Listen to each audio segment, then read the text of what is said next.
परमेश्वर ने यीशु को हर एक के लिए भेजा। वो सबका प्रभु है। उसने बीमारों को चंगा किया और दबाए हुओं को आजाद किया। आया गया और तब मुर्दों में से जी उठा था।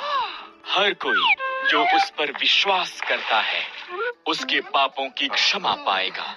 पवित्र आत्मा पिन्तुकुस्त के समान ही उन पर उतरा। पतरस ने उन्हें बपतिस्मा दिया। विश्वास किया कि परमेश्वर चाहता है कि अन्य जातियों को यीशु के बारे में बताए। इसलिए उसने सीरिया, तुर्की और ग्रीस में 3 यात्राएं की।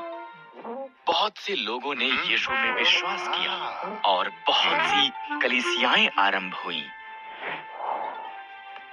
20 सालों के बाद पौलुस यरूशलेम को वापस आया।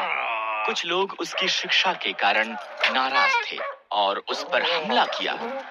उसे अनुचित ढंग से गिरफ्तार किया गया क्योंकि पौलुस एक रोमी नागरिक था। उसने रोम में उसका मुकदमा ले जाने के लिए कहा। रोम के लिए एक नाव पर भेजा गया। यात्रा धीमी थी। आओ हम क्रेते में इंतजार करें जब तक तूफान समाप्त नहीं हो जाता, पौलुस ने सुझाव दिया। कप्तान ने अनसुनी करके यात्रा आगे बढ़ाई। बड़ा तूफान आया। प्रत्येक ने सोचा कि वो मर जाएंगे। एक स्वर्गदूत ने पौलुस से कहा कि वो सब बचाए जाएंगे और वो रोम जाएगा। पौलुस ने हर एक को ये बताया।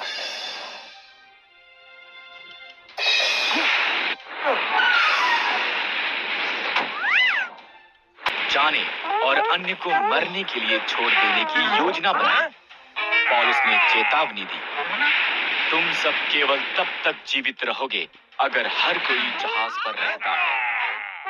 जहाज माल्टा नाम के एक टापू से जा टकराया। यदि भाग जाते हैं तो सजा मिलने के डर में थे, इसलिए उन्होंने उन्हें मार देने की योजना बनाई। पर उनका सेनापति पौलुस को पसंद करता था, इसलिए उसने उसके मनुष्यों को उन्हें जीवित रखने के लिए कहा। किनारे पर आए। ठीक जैसा कि पौलुस ने कहा था, प्रत्येक जीवित था। माल्टा के हाकिम ने उन्हें साथ रहने की अनुमति दी। उसका पिता बीमार था। जब पौलुस ने उसके लिए प्रार्थना की, परमेश्वर ने उसे चंगा किया। वे जहाज पर चढ़े और रोम की तरफ निकल पड़े, जहां पर पौलुस को एक घर में हथकड़ी में रखा गया। वहां पर रहते उसने संसार भर में नई कलीसियाओं को सिखाने के लिए पत्र लिखे। उसके पत्र अब बाइबल में शामिल हैं। था एक दिन यीशु सूर्य के समान चमकता हुआ एक दर्शन में उसके पास आया। मत डर, यीशु ने कहा, मैं मर गया था, अब मैं सदा के लिए जीवित हूँ।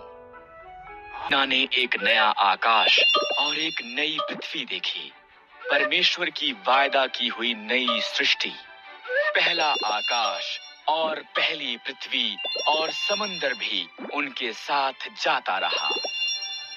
यूहन्ना ने परमेश्वर के पवित्र शहर नए यरूशलेम को देखा। ये स्वर्ग से नीचे आ रहा था।